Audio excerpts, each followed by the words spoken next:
Mais uma vez, bom dia, meus irmãos, sejam bem-vindos.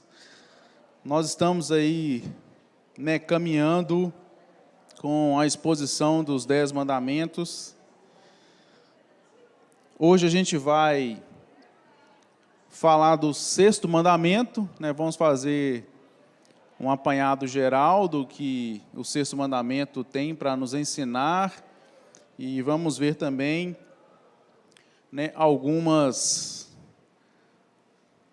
temas que são abordados dentro desse mandamento, como pena capital, pena de morte, e também guerras, guerras principalmente no Antigo Testamento, e também nós vamos ver sobre a aplicação desse mandamento no Novo Testamento. E eu quero começar, a gente fazendo a leitura novamente aqui dos 10 mandamentos, Êxodo capítulo 20, para a gente poder refrescar a nossa memória. Nosso tempo hoje está um pouco curto, a gente vai tentar passar todo o conteúdo aqui, que Deus nos ajude, Êxodo 20, a partir do versículo 1, vamos ler todos os 10 mandamentos. Diz assim: E Deus falou todas essas palavras: Eu sou o Senhor, o teu Deus, que te tirou do Egito, da terra da escravidão. Não terás outros deuses além de mim. Não farás para ti nenhum ídolo, nenhuma imagem de qualquer coisa no céu, na terra ou nas águas debaixo da terra.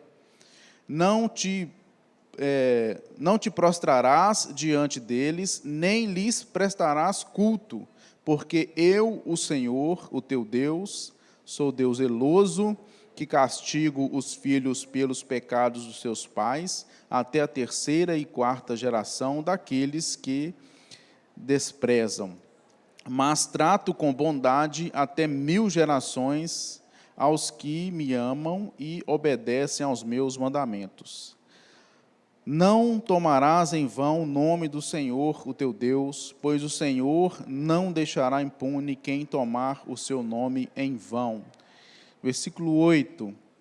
Lembra-te do dia de sábado para santificá-lo. Trabalharás 6 dias e neles farás todos os teus trabalhos. Mas o 7º dia é o sábado dedicado ao Senhor, o teu Deus. Nesse dia não farás trabalho algum, nem tu, nem teus filhos ou filhas, nem teus servos ou servas, nem teus animais, nem os estrangeiros que morarem em tuas cidades. Pois em 6 dias o Senhor fez os céus e a terra, o mar e tudo o que nele existe, mas no 7º dia descansou. Portanto, o Senhor abençoou o 7º dia e o santificou. Honra teu pai e tua mãe, a fim de que tenhas vida longa na terra que o Senhor, o teu Deus, te dá. Versículo 13. Não matarás, não adulterarás, não furtarás, não darás falso testemunho contra o teu próximo. Não cobiçarás a casa do teu próximo, nem cobiçarás a mulher do teu próximo, nem seus servos ou servas, nem seu boi ou jumento, nem coisa alguma que lhe pertença. Amém, até aqui. Oremos. Senhor, Deus, pedimos a Tua graça e a Tua misericórdia nessa manhã, para que possamos compreender a verdade da Tua palavra, Deus. Pois a verdade da Tua palavra, Senhor, nos liberta. Ela nos ilumina o caminho. O salmista diz que a Tua palavra é lâmpada para os nossos pés. Então, Deus, que nessa manhã essa luz possa ser acesa, Deus, e que nós possamos caminhar seguros na verdade da palavra do Senhor. Deus, toma os nossos corações, as nossas mentes nessa manhã, e que seja terreno fértil para que o Senhor coloque em nós a Tua palavra. Deus, em nome de Jesus, a Ti oramos. Amém. Amém. Amém. Bom, nós temos aqui o sexto mandamento, que é um mandamento curto, né? Ele tem aí apenas 2 palavrinhas. Ele é simples, né? Porque é uma ordem direta, né? Se for olhar com relação ao texto, é um texto com 2 palavras, então é muito simples a compreensão, e ele é um mandamento direto. Ele diz: não matarás. E ali a gente tem esse mandamento no hebraico, né? O hebraico seus estão bom hoje? Como é que está o hebraico de vocês?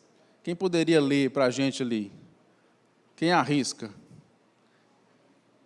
Como é que é, irmã? Você falou? Hashtag. Então, a gente tem ali 2 palavrinhas, né? Os irmãos talvez nem todos saibam, mas o hebraico ele é escrito e lido da direita para a esquerda, né? Ao contrário da nossa língua, que é, né, da esquerda para a direita. Então, a gente lê da direita para a esquerda. Então, a gente tem primeiro ali a primeira palavrinha, que é a palavra lo, que quer dizer não mesmo, é um advérbio aí. E depois a gente tem uma palavra maior ali, que é hatchar, né? Vamos testar o nosso hebraico aqui, o meu é maravilhoso. Então, ali a gente tem aquela palavrinha que é um verbo, que esse verbo traduzido, ele pode significar matar ou assassinar. Quando essa partícula lo, ela está associada, né, a um verbo, ela quer dizer um não categórico. Ela é uma ordem imperativa, né? Ela é aquele não com letras maiúsculas. Não é aquele talvez, mas é um não categórico. Então, toda vez que a gente encontra ele junto com o verbo, ele quer dizer algo, né, uma proibição, né, absoluta. É o não matar, é o não mate, ou não assassine. O tema central, né, deste mandamento é: a vida ela deve ser respeitada. Esse é o tema central. Vai muito além do que uma simples, né, proibição. Não é só dizer não faça. Mas o que esse mandamento quer trazer para a gente é que a vida ela deve ser respeitada. E o princípio destacado é que a proteção e a sacralidade, né, da vida. A gente vai caminhar aqui abordando essa questão aí. Bom, a vida como um dom de Deus. Então, esse mandamento, ele destaca, né, se a gente for observar, né, toda a Escritura, tudo aquilo que a Bíblia, né, fala com relação ao homem, ao ser humano, nós vamos, né, enxergar e identificar que o ser humano ele foi criado de maneira distinta, né, com relação a toda a criação. Porque nós vemos lá em Gênesis 1, 26 e 27, que o homem ele foi criado à imagem e semelhança de Deus, né, o que a teologia vai chamar de imago Dei. Então, o homem ele foi criado à imagem e semelhança de Deus. Então, nós temos esse privilégio com relação à criação. Os animais não foram criados à imagem e semelhança de Deus. As árvores, os peixes, né, tudo que foi criado não foi criado à imagem e semelhança de Deus, apesar de refletir, né, a glória de Deus, como diz o salmista. Mas somente os homens eles foram, né, criados à imagem e semelhança de Deus. Então, o fato, né, do ser humano ter sido criado a essa imagem e semelhança de Deus, ela torna o ser humano distinto, né, de toda a criação. Né, nós estamos, né, o ser humano está em um patamar, né, acima de toda a criação. E o que significa isso? Né, significa que o ser humano ele tem a capacidade de relacionar-se com Deus, né, de amar a Deus. Aqui tem uma imagem para a gente poder ilustrar, Então, nós temos ali o ser humano ali. Então, esse ser humano ele tem a capacidade de se relacionar com Deus. O ser humano ele consegue fazer isso, coisa que o restante da criação não consegue fazer. Mas o ser humano consegue se relacionar com esse Deus. Nós vemos lá no relato da criação, né, que Deus ele vinha, né, no jardim do Éden para poder relacionar com o homem. Então, havia ali um relacionamento do homem com Deus. E hoje também nós relacionamos com esse Deus. E o homem também ele tem a capacidade de relacionar com seus semelhantes. Né, nós lidamos com pessoas, né, nós relacionamos com pessoas. Né, alguns são casados, né, tem círculos de amizade, tem os nossos familiares, tem a comunidade aqui, né, da igreja, nós nos relacionamos entre nós. E outros, nós também podemos, né, nos relacionar com a natureza. Né, a gente se relaciona com os animais, né, a gente se relaciona, né, com a natureza. Né, alguns irmãos aqui da igreja gostam de ir na segunda-feira lá para o sítio da Piba e ficam lá contemplando a natureza, trabalhando a natureza, se dedicando ali também, porque é um relacionamento também, né, com aquilo que Deus, né, criou. Então, o homem tem essa capacidade. Toda a criação, né, toda a humanidade, ela foi estabelecida acima, né, de todas as demais, né, criaturas. E isto, né, vem de uma ordem divina. Né? Deus, quando criou o homem, na Gênesis 1, 26, 27, vai falar que, para que o homem, né, ele possa governar, né, acima dos animais, que ele possa governar os animais. Então, o homem tem essa autoridade que Deus deu para que ele fizesse isso. E quando Deus ele cria, né, todas as coisas, no relato da criação, a gente vai ver, né, Deus sempre após ele criar algo, ele vai dizer assim, olha, isso é bom, isso é bom, isso é bom. E quando Deus ele cria a humanidade, o homem e mulher, ele vai dizer que isso é muito bom. Isso é muito bom. Então, é algo distinto. A humanidade é algo diferenciado de toda a criação. Nós não somos iguais ao restante da criação. Deus nos fez distintos, elevados, à imagem e semelhança dele. E, nesse sentido, Deus, então, colocou o homem ali naquele jardim para que o homem fosse um corregente, né, uma espécie de jardineiro autorizado para poder cuidar daquele jardim, cuidar dos animais, tomar conta de todas as coisas. Né, nós já estudamos aqui, quando, né, nós falamos sobre mordomia, né, nós estudamos sobre como Deus, né, colocou o homem ali no jardim para ser um mordomo, aquele que cuida, que administra, e até hoje nós também exercemos esse papel, cuidando e administrando, né, toda a criação, conforme Deus assim, né, nos autorizou, né, colocou em nossa mão esse grande privilégio. E aí a gente pode pensar, mas e o pecado? O homem não pecou?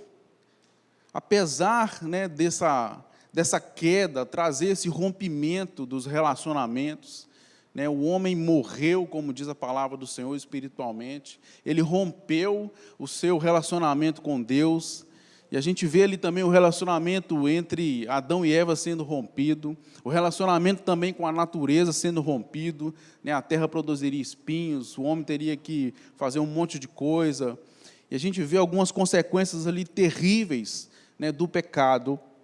Mas, apesar dessa mancha, da imagem e semelhança de Deus, o homem, o ser humano, ainda preserva, né, uma dignidade inerente que vem do fato dele ter sido criado à imagem e semelhança de Deus. Por isso, Deus coloca este mandamento: não mate, porque há essa dignidade inerente do ser humano, proveniente desse fato dele ter sido criado à imagem e semelhança de Deus. Nós somos, em relação à criação, seres de maior importância. Há alguns pensamentos contemporâneos aí que que tentam, né, nos igualar, né, aos animais ou à natureza, mas nós somos superiores, mesmo aos animais de estimação que a gente tem. Né, a gente gosta, a gente cuida. Né, eu conheço pessoas que preferem se relacionar com seus pets, com seu cachorrinho, com seu gatinho, do que se relacionar com as pessoas. Você conhece gente assim? Não é? Tem gente que eu prefiro o bicho, porque o bicho é melhor. Abrindo um parênteses aqui, às vezes a gente prefere o bicho, porque o bicho, ele não vai revelar os nossos pecados, o quão mal nós somos. Mas quando nós nos relacionamos com outra pessoa, esse relacionamento vai revelar quem nós somos. Né? Que às vezes nós somos egoístas, que às vezes nós somos invejosos, que às vezes nós somos mentirosos. Então, por isso que algumas pessoas não gostam muito de relacionar com as outras, né? Porque vai desmascarar, vai desnudar a verdade do pecado e da maldade que há em nossos corações, como diz a palavra do Senhor, né, que os nossos corações procedem de toda sorte de maldade. Fechando parêntese agora. Então, nós somos, né, o ser humano, ele precede em importância a todo o restante das coisas criadas, e por isso que o ser humano, né, criado em imagem e semelhança divina, ele recebe uma proteção divina no mandamento, não mate, né, que é uma sanção divina, não mate, porque é imagem e semelhança de Deus. Mas algo acontece, que é a banalização da morte. Existem algumas, né, culturas que até fazem cultos, né, à morte. Se não me engano, no México, parece que tem uma comemoração assim, né, o Dia dos Mortos. A gente tem também, né, o Halloween, né, que é uma espécie também de culto, né, a essas mortandades, essas coisas mais obscuras assim. Mas existe uma banalização da morte muito grande. Né? As pessoas têm perdido a sensibilidade, têm perdido a empatia.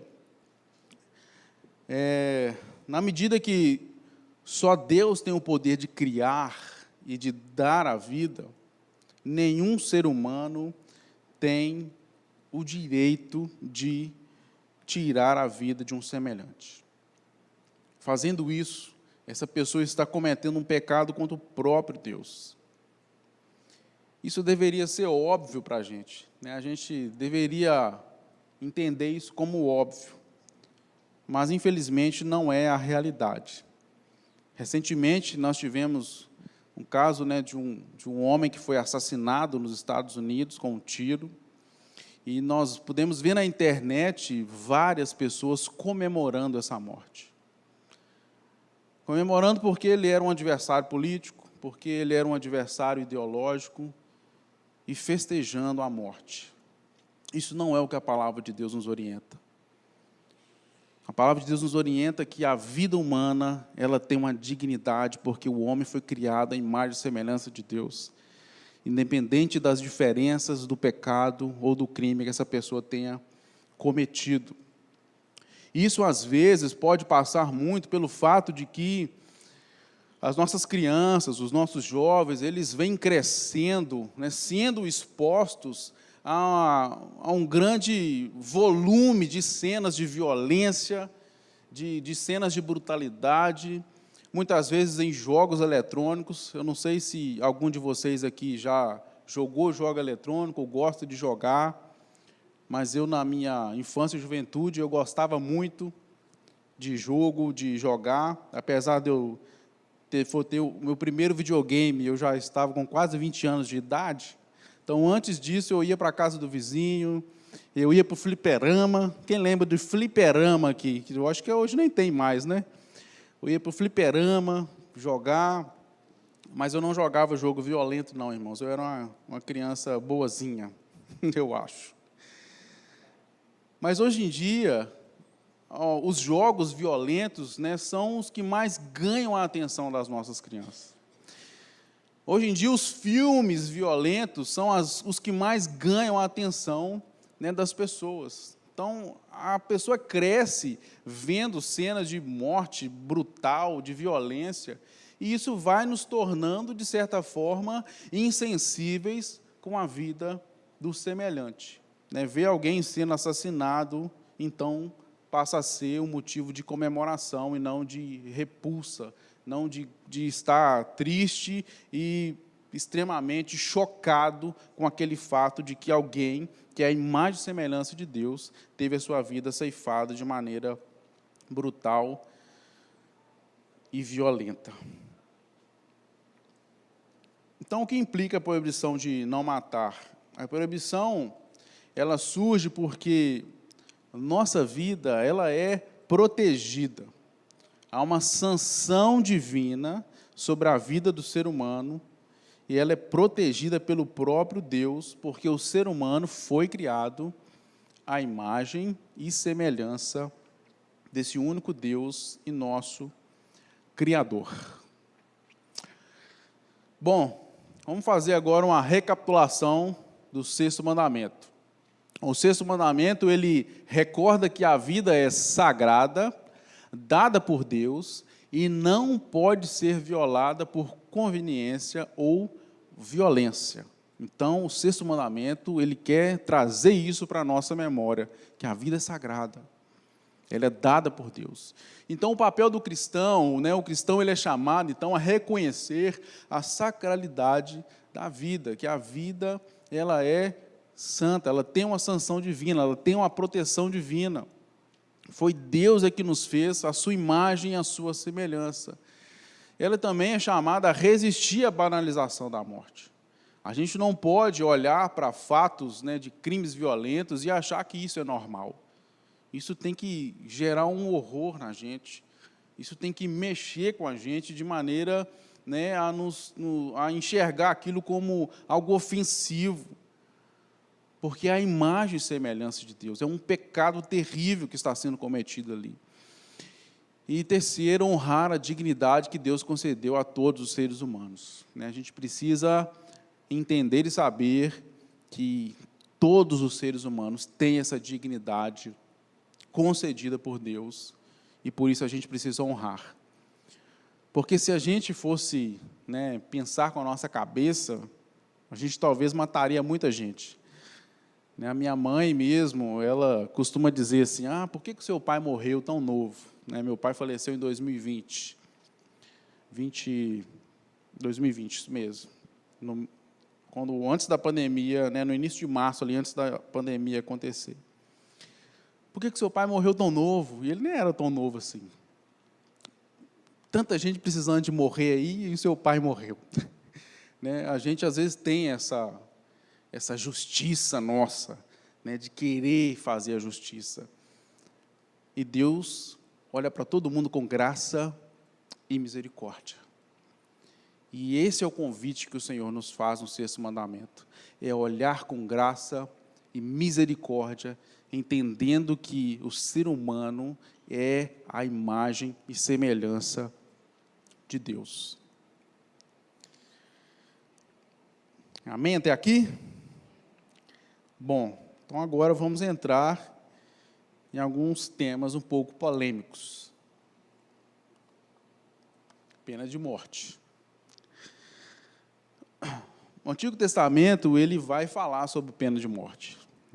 Aqui tem uma lista ali de 7 crimes, de 7 ofensas, que nós vamos encontrar a lei de Deus falando que são crimes, ofensas, que são passíveis de pena capital, de pena de morte.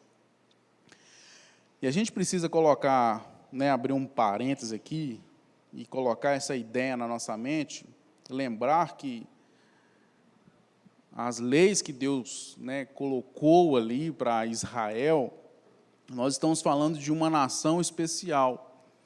Nós estamos tratando ali de um relacionamento especial que Deus tinha com Israel e que Israel também tinha com Deus. Era uma teocracia, onde Deus era o governante. Isso a gente não enxerga em nenhuma nação na atualidade. Nenhuma nação na atualidade ela tem esse tipo de relacionamento especial com Deus, como o Israel de 2.000, 3.000 anos atrás. Então, é algo especial, é algo diferente. Isso a gente precisa ter em mente. Essa lei do Antigo Testamento, então, ela previa essa pena capital, né, por esses crimes aí. E tem um crime que não está ali, a gente poderia acrescentar também, está em Êxodo 22, se não me engano, que é o crime de idolatria. Também deveria ser punido com pena de morte. Depois os irmãos receberam no grupo o material, lá tem tudo completinho, os irmãos podem conferir lá direitinho os versículos. Então a gente vai ver ali o Antigo Testamento lidando, né, com essa questão da pena de morte. A gente tem um exemplo, né, que é o exemplo de Saul e Agag, o rei dos Amalequitas. Está lá em 1 Samuel 15, 32 a 35. Queria convidar os irmãos a abrirem aí para a gente ler esse texto. 1 Samuel 15, 32 a 35.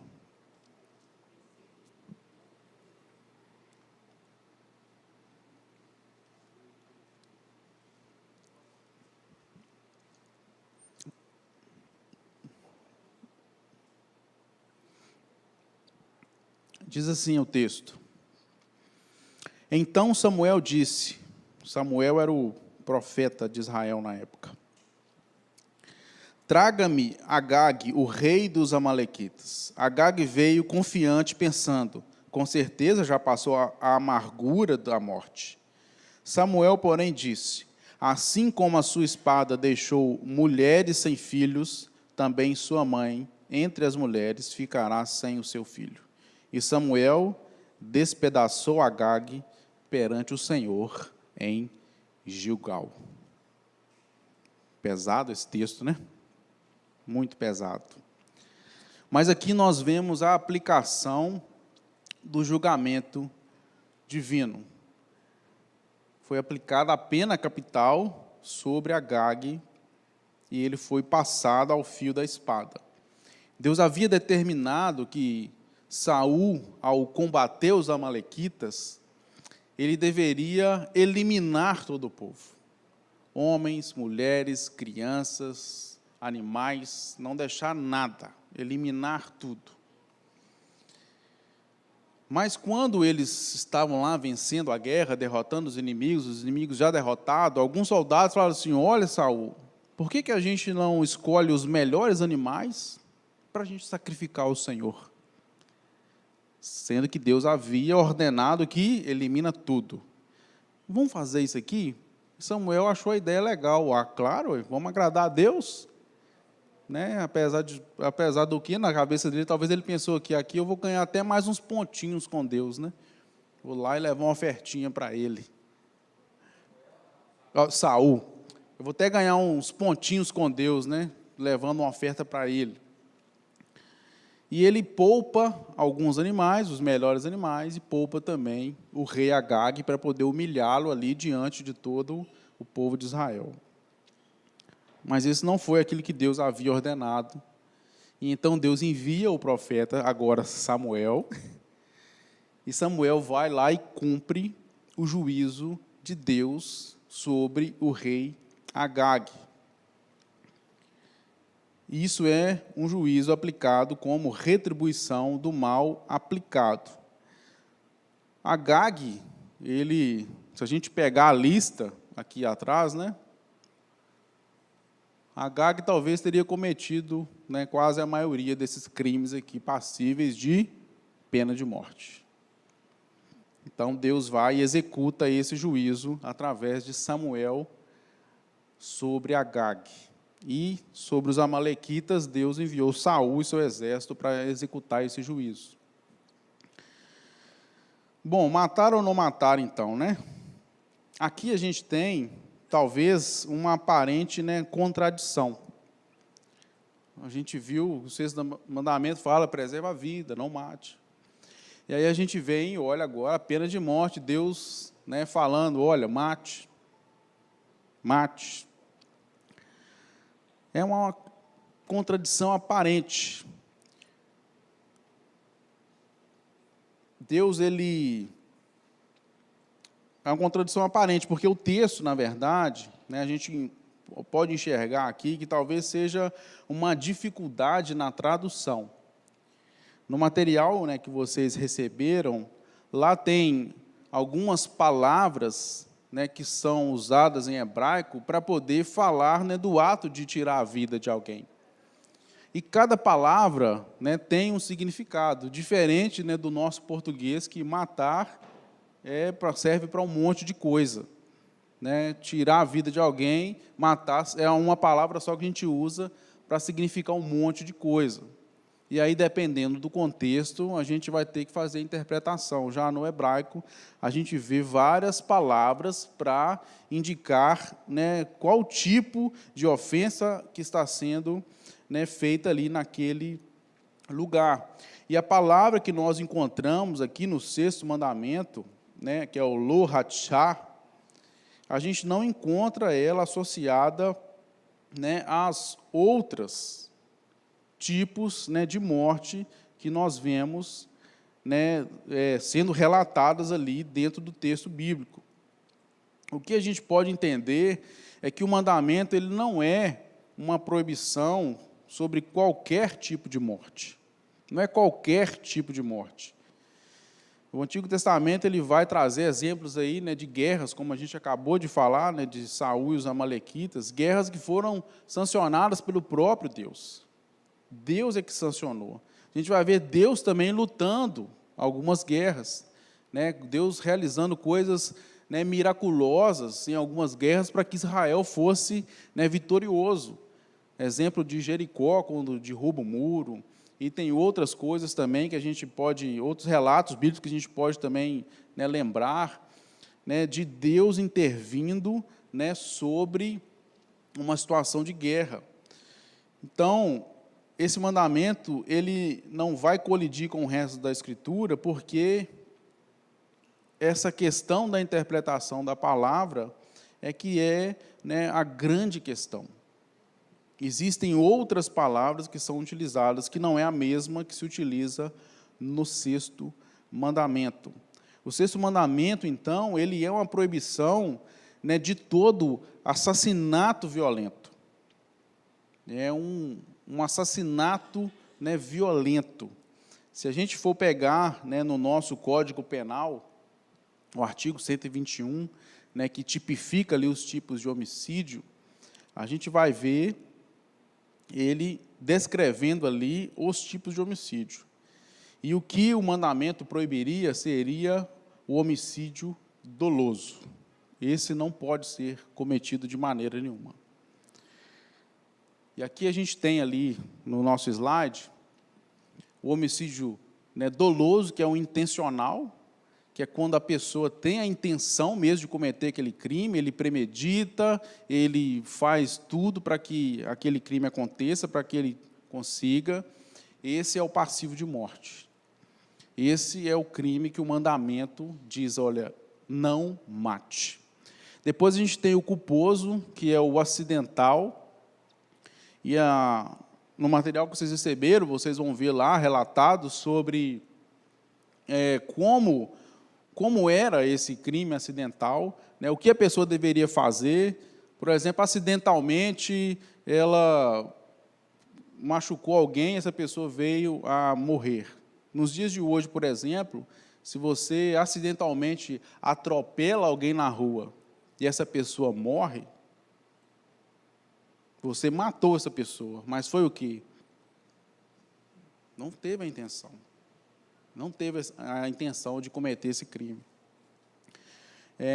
Tem um exemplo, né, de uma série onde, imagina uma seguinte situação, né, 2 bandidos invadem, né, uma loja para poder roubar, né, uma joalheria, eles invadem essa loja, o dono reage, ele, no ato ali do assalto, ele consegue matar, né, um assaltante.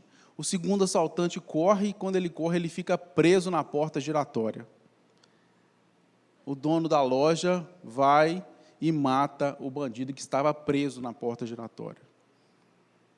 Ele cometeu ali 2 crimes. 2 crimes. Quando esse homem foi julgado, ele foi absolvido do primeiro crime, porque ele foi tido como legítima defesa, mas do segundo crime ele foi condenado, porque o bandido não tinha condição de reação. Ele já estava preso. Então, ali ele agiu com vingança, foi premeditado. E é isso que é o homicídio, né, doloso, nesse caso, e o outro homicídio culposo. A gente tem ali também, eu vou ter que avançar aqui, irmãos, eu sei que o tema a gente não vai conseguir falar muita coisa, né, o horário não vai permitir. A gente tem também ali o terceiro, que é o vingador de sangue, que é quando acontecia algum crime acidental, a família ela podia contratar, né, um vingador de sangue para poder ir lá vingar essa morte. Essa pessoa poderia buscar alguns recursos para evitar de ser morta. E um desses recursos, ela buscava, né, a cidade de refúgio, que era uma cidade onde o vingador de sangue não podia entrar. E essa pessoa ficaria nessa cidade ali, escondida, resguardada, talvez junto com outras pessoas que cometeram esse crime sem intenção, né, acidental, e ela só seria absolvida desse crime quando o sumo sacerdote morresse. O sumo sacerdote morreu, esse crime foi, então, né, agora ele cumpriu a pena, ele podia voltar para a vida dele, e o vingador de sangue, né, aquela família, não poderia mais, né, vingar a morte, né, do seu ente ou do seu parente. Então, essas são as 3 situações que a gente tem ali. Deixa eu caminhar aqui. Essa questão do sacerdote, né, do sumo sacerdote falecer, né, faz a gente lembrar um pouco, né, do Novo Testamento, né, do sangue, né, que cobre, né, que limpa e que apaga as transgressões.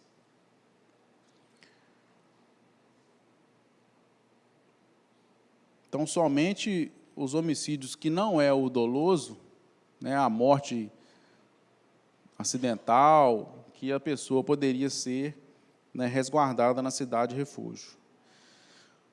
Bom, avançando, guerras, né, do Antigo Testamento, a gente vê Deus, né, sancionando algumas guerras, né, Deus ordena algumas guerras, e a gente pode entender, né, que ali era uma espécie de guerra santa, né, uma guerra de purificação, limpeza do território. A gente consegue ver isso em Gênesis, quando Deus fala para Abraão que ele vai entrar na terra, porque o cálice da ira de Deus, ele não ia entrar na terra ainda, porque o cálice da ira de Deus não havia sido completado. Aquelas nações que habitavam ali, aquela região, né, de Canaã, elas ainda não tinham chegado à totalidade da maldade que elas iam fazer. Então, elas estavam pecando e cometendo atrocidades e coisas terríveis, e Deus, né, como se estivesse esperando que aquele cálice de maldade enchesse, para que assim ele pudesse, né, determinar o juízo divino sobre aqueles povos, aquelas nações, e Deus usaria Israel para isso, né, lembrando, mais uma vez, que isso é a história de Israel, né, de um relacionamento especial que havia entre Deus e Israel e Deus. Esse tipo de aliança nós não vemos Deus fazendo com nenhuma outra nação na nossa atualidade. Isso existiu, foi para aquela época que Deus instituiu isso.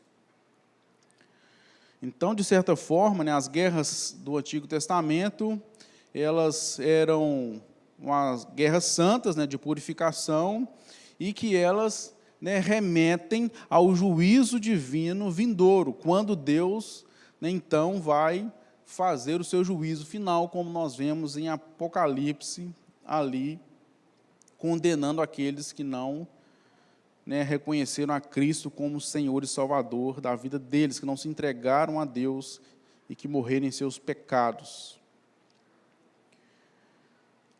Aqui tinha outras coisas para a gente falar, mas não vai dar tempo.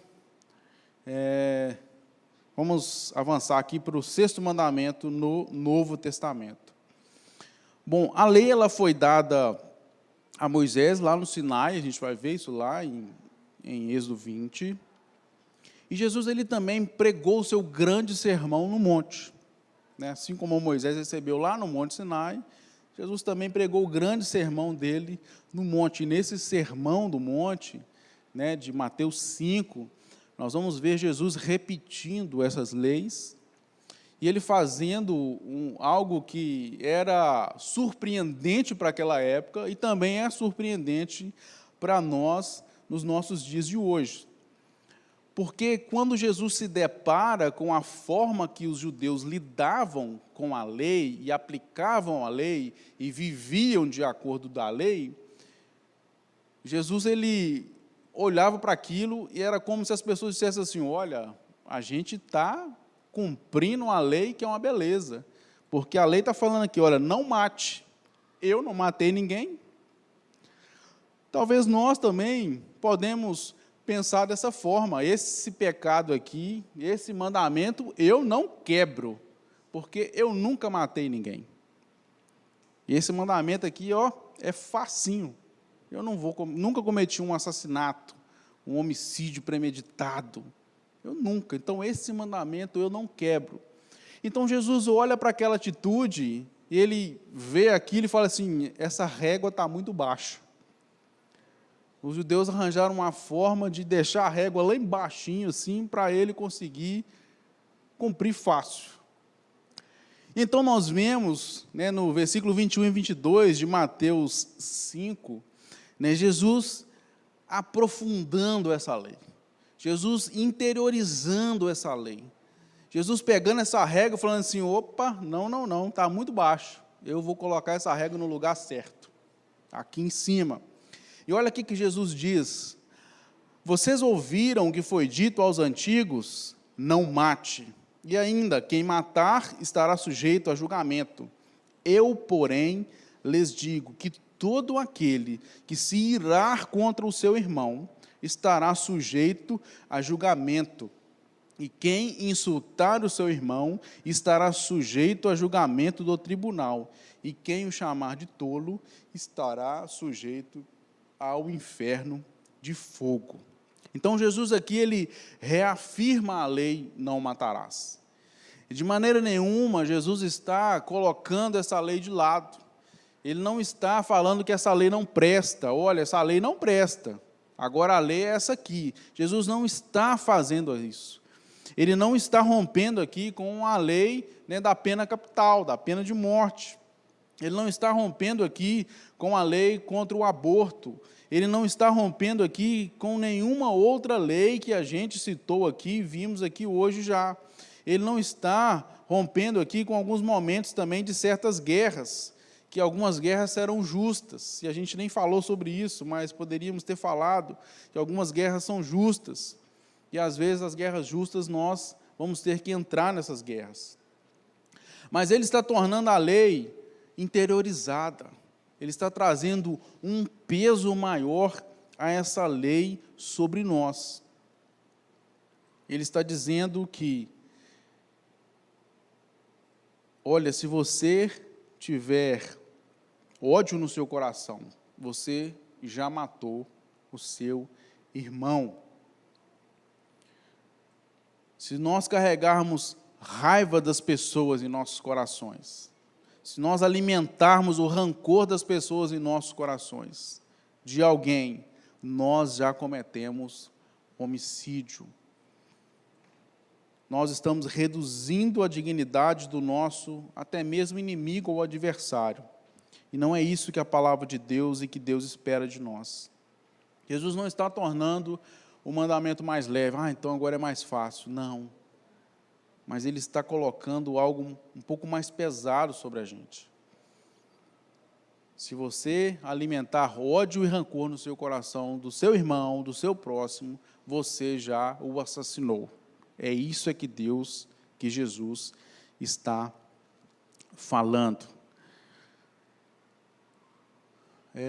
Em João, 1 João 3, 15 a 18, para a gente poder reforçar essa ideia, quero ler com os irmãos, a gente já está caminhando aqui para o final.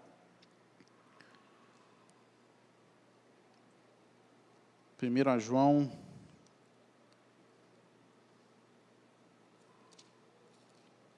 3, 15 a 18, diz assim: quem odeia seu irmão é assassino. E vocês sabem que nenhum assassino tem a vida eterna em si mesmo. Nisto conhecemos o que é o amor. Jesus Cristo deu a sua vida por nós e devemos dar a nossa vida por nossos irmãos. Vai até o 18, né?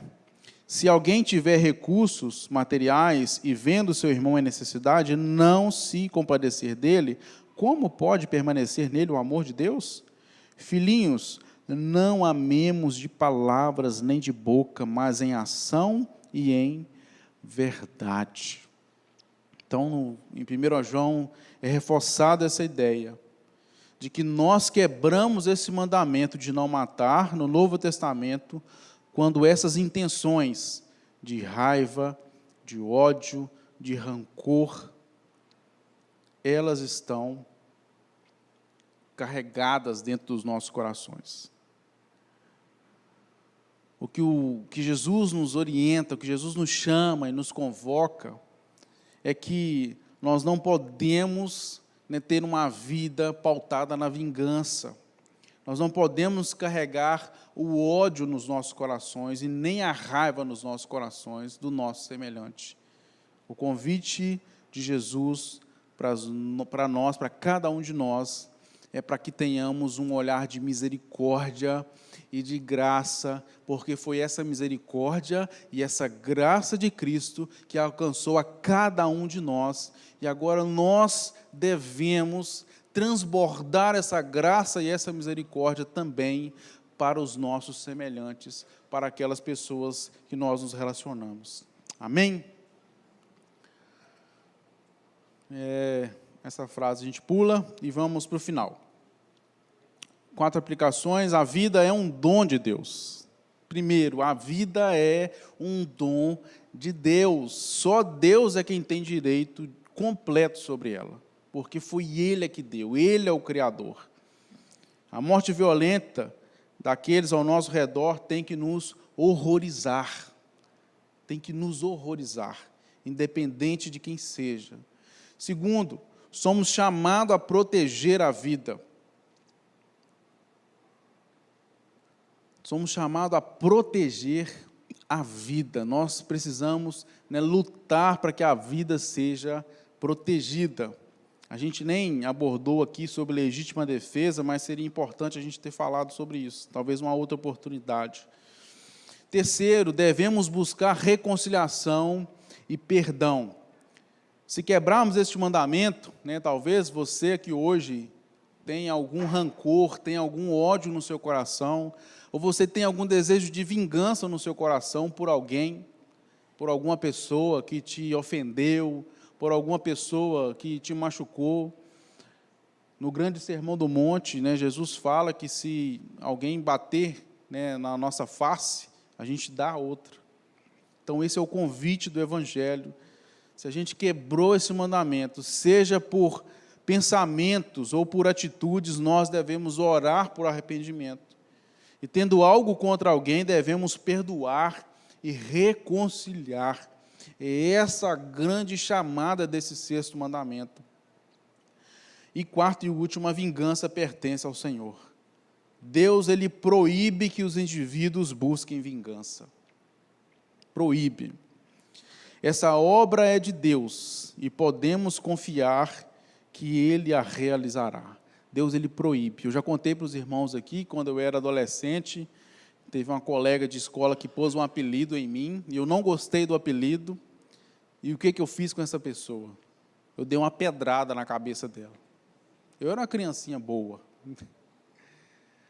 Porque quando nós vingamos, nós não somos justos. A gente erra a mão, ou para mais ou para menos, mas Deus, Ele é justo. Por isso a vingança pertence a Deus. E às vezes isso fica um pouco, nebuloso para a gente, porque a gente presencia tanta coisa ruim acontecendo neste mundo, tanta coisa má acontecendo nesse mundo, e onde está a vingança do Senhor? Mas eu quero te convidar a lembrar das grandes nações e potências que se levantaram nessa terra, se colocando acima de Deus, dizendo que iriam dominar tudo, que eram o próprio Deus, e que Deus aniquilou cada uma delas. Deus exterminou cada uma delas. Exemplo recente de Hitler, quando ele começou o seu reinado, ele disse que estava começando um reinado de 1000 anos. Não durou 10. Terminou incendiado. A vingança é do Senhor, e nós podemos confiar que esse Deus é fiel para realizar o bem. Amém? Vamos orar? Deus, queremos te agradecer e te louvar, Deus, porque o Senhor é justo, fiel, amoroso, compassivo, um Deus de graça. Pois o Senhor um dia nos alcançou, nós ali mortos dos nossos delitos e pecados, o Senhor nos resgatou, nos trouxe vida, e com misericórdia e graça vem nos conduzindo até agora. Muito obrigado, Deus. Que o Senhor nos ajude, ó Deus, a cumprir este mandamento, Deus, que é difícil, muitas vezes é difícil, ó Deus. Muitas vezes é difícil não desejar vingança, muitas vezes é difícil não alimentar o ódio e o rancor dentro dos nossos corações, muitas vezes, ó Deus, é difícil não criarmos antipatia das pessoas. Mas, Deus, o Senhor é um Deus poderoso para poder fazer os nossos corações ser transformado e ser moldado pelo poder da sua palavra, e hoje nós aprendemos aqui que o Senhor nos convida ao arrependimento, à reconciliação, a ter uma vida de graça e de misericórdia, a valorizar a vida ao nosso semelhante com dignidade, porque o Senhor é o Criador, o Senhor é aquele que nos fez a sua imagem e semelhança. Deus, em nome de Jesus, nós queremos te louvar e te agradecer, porque o Senhor é aquele que cuida de nós. Nos ajude, ó Deus, na nossa caminhada, em nome de Jesus. Amém.